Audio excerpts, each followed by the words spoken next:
आज इस वीडियो में मैं आप सभी को जो केमिकल काइनेटिक्स चैप्टर है इसमें फर्स्ट आर्डर काइनेटिक्स के बारे में बताने वाला हूं, जिसे हम फर्स्ट आर्डर रिएक्शन भी कहते हैं, प्रथम कोट की अभिक्रिया। तो यदि हम फर्स्ट आर्डर काइनेटिक्स की बात करें तो लगभग 90% केसेस में जो फर्स्ट आर्डर काइनेटिक्स है इसी के क्वेश्चन पूछे जाते हैं। तो ये वीडियो जो है ये बहुत ही इंपॉर्टेंट है, क्योंकि यदि आपको फर्स्ट आर्डर काइनेटिक्स आ गई तो समझ लीजिए जो केमिकल काइनेटिक्स चैप्टर है इसमें आप 4 से 5 नंबर आसानी से प्राप्त कर सकते हैं। इसमें जो न्यूमेरिकल आएंगे ये फर्स्ट आर्डर काइनेटिक्स पर बेस्ड ही आएंगे। तो चलिए जान लेते हैं कि फर्स्ट आर्डर काइनेटिक्स क्या होती है, ताकि आपको जो न्यूमेरिकल हैं उनको सॉल्व करने में कोई तकलीफ ना हो।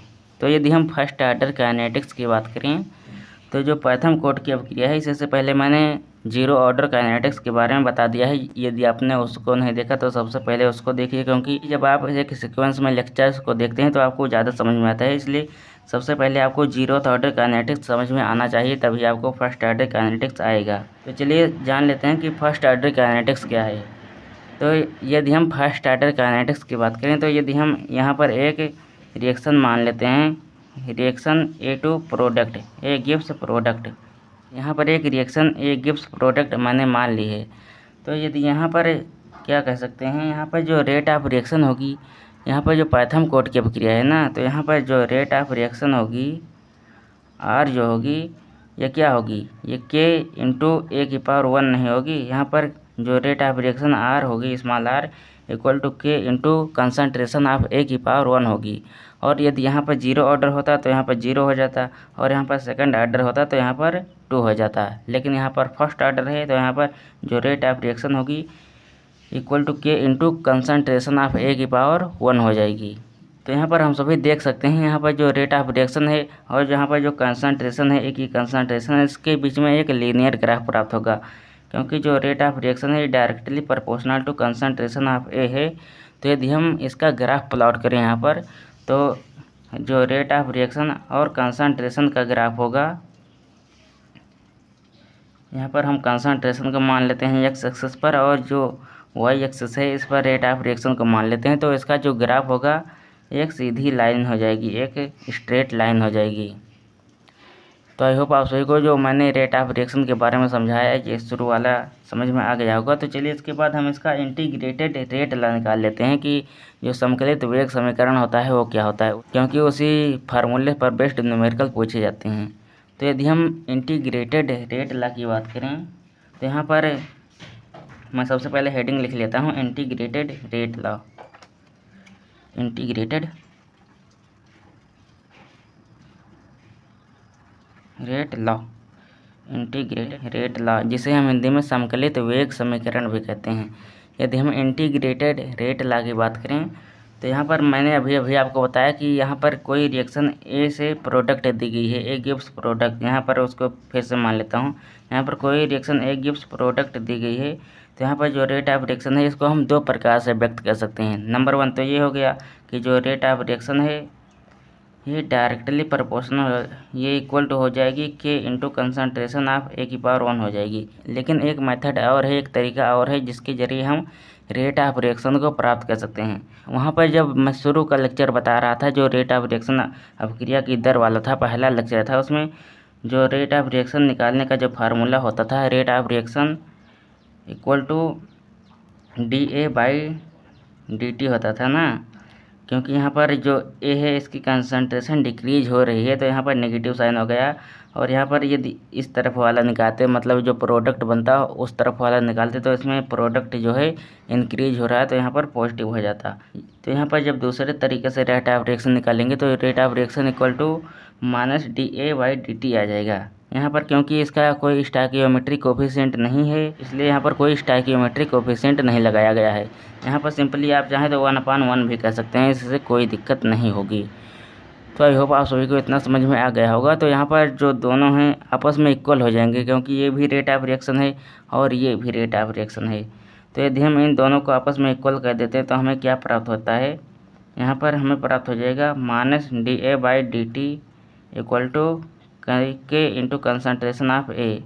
तो यदि हम यहाँ से आगे चालू करते हैं तो यहाँ पर जो dt है इसको इधर ट्रांसफ़र कर देते हैं और माइनस को भी इधर ट्रांसफ़र कर देते हैं, तो हमें क्या प्राप्त हो जाएगा बेसिकली, तो यहाँ पर जब इसको इधर ट्रांसफ़र करेंगे तो हमें प्राप्त हो जाएगा d a equal to minus k concentration of a into d t प्राप्त हो जाएगा। यहाँ पर आप सभी देख सकते हैं, यहाँ पर इस तरफ डी ए दिया गया है और यहाँ पर डी टी दिया गया है, ये दोनों वेरिएबल हैं। तो यहाँ पर हम क्या कर सकते हैं, यहाँ पर हम इसका इंटीग्रेशन ले सकते हैं ना।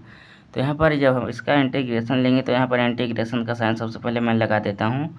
तो यहाँ पर जब हम इंटीग्रेशन लेके इसका समाकलन करेंगे तो यहाँ पर हमें कुछ लिमिट भी चाहिए। तो यहाँ पर हम सबसे पहले मान लेते हैं कि जो टाइम टी है, लेट टाइम टी जो है इक्वल टू ज़ीरो है। Time T equal to zero है तब जो कंसंट्रेशन ऑफ ए है ये क्या है, ए नाट है। और हम मान लेते हैं जब टाइम टी इक्वल टू क्या है, टी इक्वल टू टी है, मतलब किसी टाइम टी पर मान लेते हैं। जब टाइम टी है तो जो ए की कंसंट्रेशन है ये ए हो जाती है, मतलब जब इनिशियल टाइम है तो यहाँ पर ए की कंसंट्रेशन ए नाट है, और जब फाइनल टाइम हो गया मतलब किसी टाइम टी पर ए की कंसंट्रेशन ए हो जाती है। यहाँ पर जो ए है ये रिमेनिंग कंसंट्रेशन है, और यहाँ पर जो ए नाट है ये मतलब पूरी कंसंट्रेशन, फुल कंसंट्रेशन, क्योंकि जो कंसंट्रेशन है समय के साथ धीरे धीरे डिक्रीज होती जाएगी। तो यहाँ पर हम क्या कह सकते हैं, यहाँ पर इसका ये इंटीग्रेशन कहते हैं। तो यहाँ पर लिमिट रख लेते हैं। सबसे पहले टाइम ज़ीरो है, यहाँ पर ज़ीरो, तो कंसंट्रेशन क्या है, ए नाट है। टाइम टी है तो कंसंट्रेशन ए है।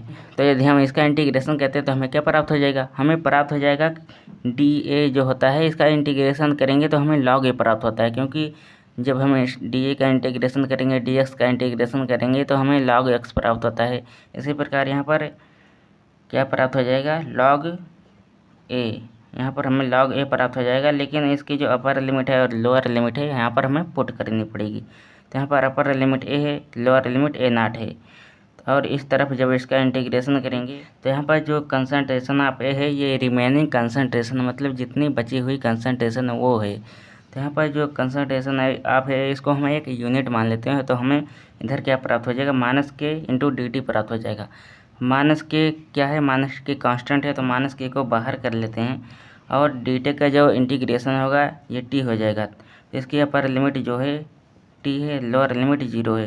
तो यहाँ पर जब हम लिमिट्स को पुट करेंगे तो हमें यहाँ पर क्या प्राप्त हो जाएगा, यहाँ पर हमें सबसे पहले यहाँ पर हमें प्राप्त हो जाएगा log A minus log A नाट प्राप्त हो जाएगा, इक्वल टू माइनस के इंटू टी प्राप्त हो जाएगा। तो यहाँ पर हम क्या कह सकते हैं, यहाँ पर जो हमें इक्वेशन प्राप्त हुआ है इसमें जो लॉग है इसका जो बेस है ये स्मॉल ई है।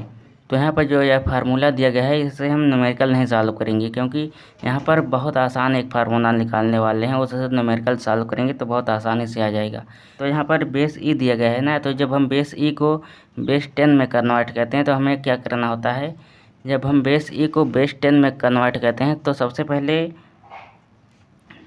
लॉग एक्स बेस ई जो है इसको जब बेस 10 में कन्वर्ट करते हैं तो 2.303 का मल्टीपल कर देते हैं, 2.303 लॉग एक्स इंटू बेस 10। तो मतलब यहाँ पर इसको जब बेस 10 में कन्वर्ट करेंगे 2.303 का मल्टीपल कर देंगे। तो यहाँ पर जब हम इसको लिखते हैं तो 2.303 log X base on 10 minus log minus यहाँ पर भी कर लेते हैं 2.303 log X base on 10 equal to minus K T हो जाएगा। तो यहाँ पर हम क्या कह सकते हैं, यहाँ पर जब हम 2.303 से डिवाइड कर देते हैं दोनों तरफ तो हमें क्या प्राप्त हो जाएगा, जब हम 2.303 से डिवाइड करेंगे तो यहाँ पर सिंपली ये कट जाएगा, ये कट जाएगा, और यहाँ पर 2.303 से डिवाइड हो जाएगा। तो यहाँ पर चलिए उसको लिख लेते हैं, यहाँ पर लॉग एक्स नहीं है, लॉग ए है। यहाँ पर मैं लिख देता हूँ, गलती हो गई, यहाँ पर लॉग ए है, log A base on 10 minus log A naught base on 10 equal to minus K T upon 2.303 प्राप्त हो गया। यहाँ पर जो हमें ये फार्मूला प्राप्त हुआ है इसके जरिए हम एक ग्राफ प्लॉट कर सकते हैं, क्योंकि यहाँ पर जो ये फार्मूला प्राप्त हुआ है ये y बराबर mx प्लस सी के कुछ रूप का भी दिखाई देने वाला है। तो यहाँ पर जब हम लॉग ए नाट को इधर ट्रांसफ़र करते हैं तो हमें क्या प्राप्त हो जाएगा, simply log A equal to minus K T upon 2.303 plus log A naught.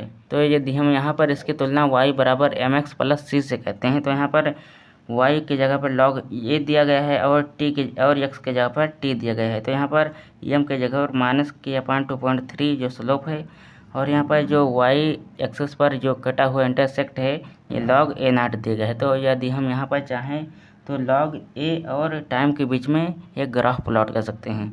तो यहाँ पर y एक्सिस पर log ए दिया गया है, log ए, और क्या कहते हैं x एक्सिस पर टाइम दिया गया है, टाइम।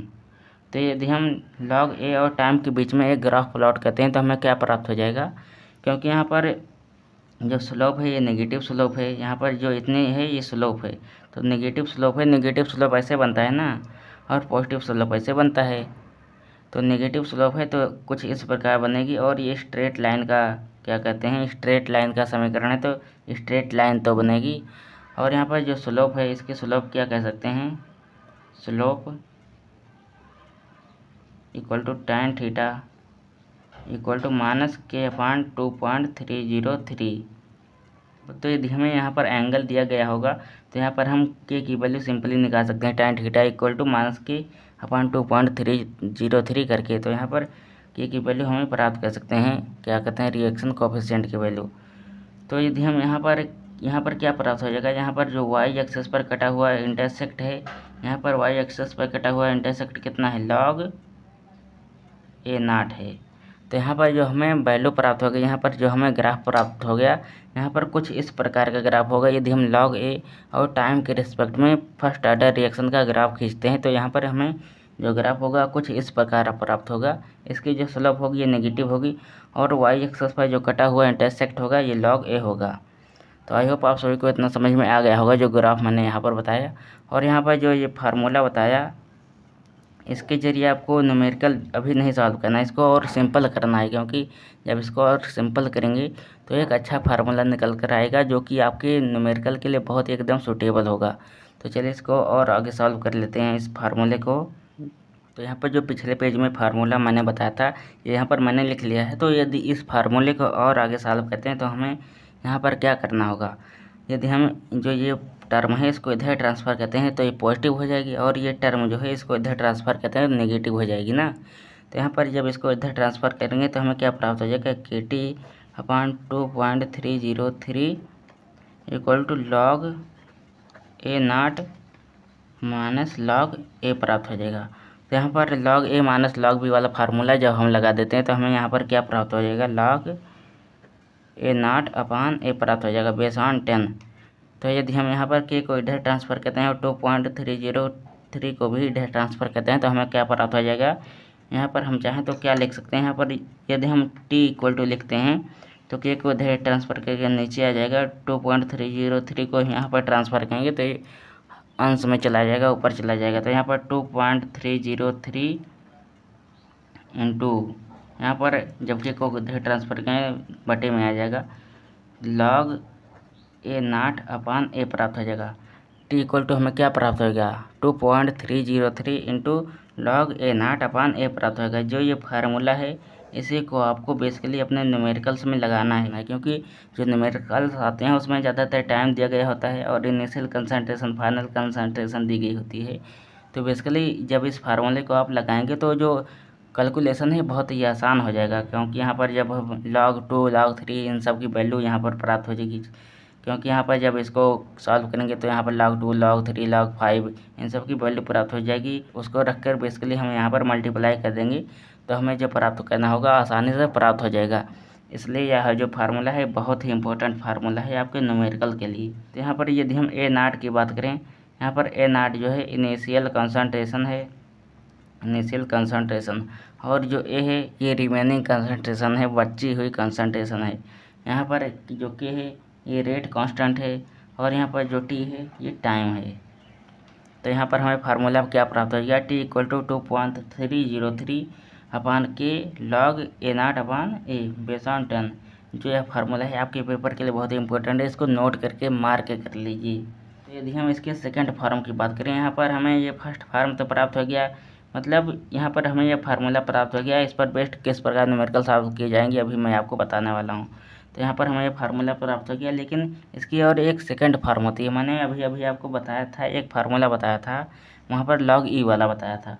तो यहाँ पर हमें तो यहाँ पर मैंने क्या फार्मूला बताया था, log a base on e equal to log a naught base on e minus K T.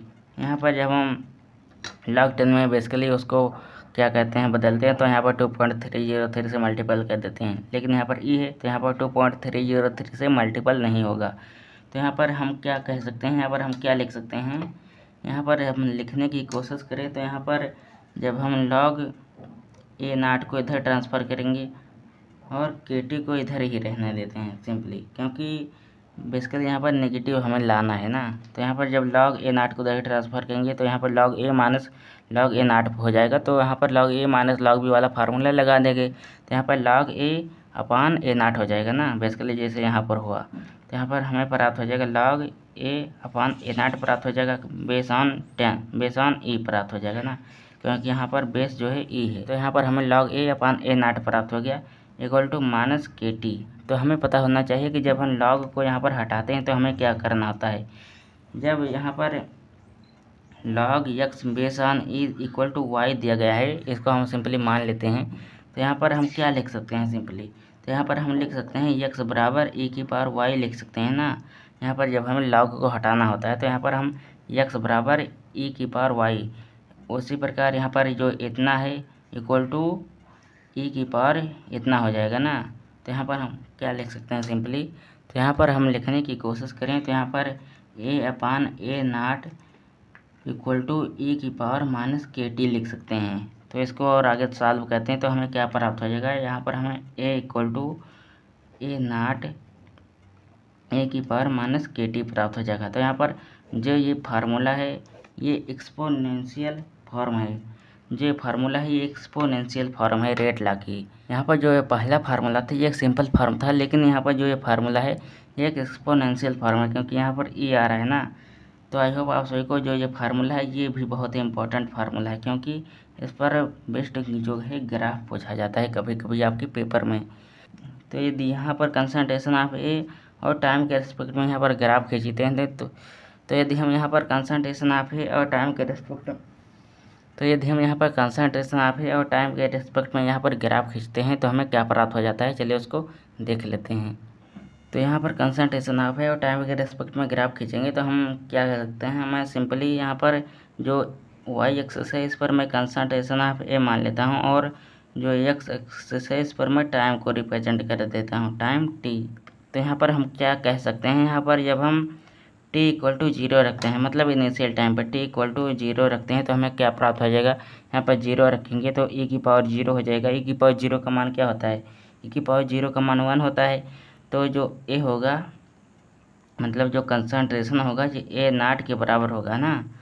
मतलब हम क्या मतलब यहाँ पर मैं क्या कहने की कोशिश कर रहा हूँ, यहाँ पर जब टाइम जो है 0 होगा तो यहाँ पर e की पावर 0 हो जाएगा, e की पावर 0 1 होगा, तो यहाँ पर इतना मान लीजिए ख़त्म हो गया। तो यहाँ पर जो कंसंट्रेशन ऑफ ए है ये ए नॉट के इक्वल हो जाएगा, मतलब जो इनिशियल टाइम है, मतलब इनिशियल टाइम पर जो कंसंट्रेशन है ये ए नॉट होगा ना। उसी प्रकार जब यहाँ पर इनफाइनाइट एक बार रख के देख लेते हैं, यहाँ पर जब इनफाइनाइट रखते हैं t इक्वल टू इनफाइनाइट तो यहाँ पर e की पावर इनफाइनाइट हो जाएगा। जब e की पावर इनफाइनाइट करेंगे यहाँ पर जो है बेसिकली माइनस इनफाइनाइट होगा। तो यहाँ पर जो a इक्वल टू ए अपान ए की पावर माइनस इनफाइनाइट हो जाएगा। तो यहाँ पर जब इसको और आगे सॉल्व करेंगे तो हम यहाँ पर क्या लिख सकते हैं, यहाँ पर जब यहाँ पर ऊपर नेगेटिव है नीचे आ जाएगा पॉजिटिव हो जाएगा, e इक्वल टू ए अपान ए की पावर इनफाइनाइट। e की पावर इनफाइनाइट का मान क्या कहते हैं 0 होता है, तो ए नॉट अपान 0 हो जाएगा। ए नॉट अपान 0 जो होता है इनफाइनाइट होता है।